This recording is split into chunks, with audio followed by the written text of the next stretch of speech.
დღეისათვის უკვე 100-ზე მეტ თევზს აშენ მეურნეობას, წყლით სოფლის მეურნეობის სამინისტროს ჟპს საქართველოს მელიორაცია მოამარაგებს. კომპანია ინფრასტრუქტურის სარეაბილიტაციო სამუშაოებს ახორციელებს, რომელიც რეგიონში რამდენიმე ათეული წელია არ ჩატარებულა.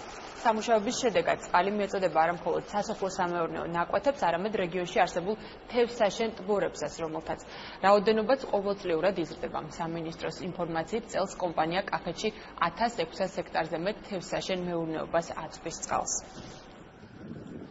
კომპანიის მიერ სატბორო მეურნეობებზე წყლის მიწოდების მაჩვენებელი ყოველწლიურად იმატებს. 2013 წელს ჟპს საქართველოს მელიორაცია მომსახურება გაუწია 957 ჰექტარ ტბორს.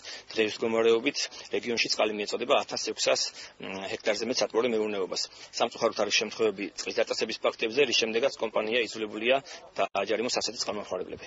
გასულ წლებში რაც ხდებოდა, პრობლემები იყო მეტბორეობისთვის, მებაღეებისთვის, მებოსტნეებისთვის, რომელიც არასაკმარისი რაოდენობის წყლები მოდიოდა, სანიაღურეები იყო გადავსებული.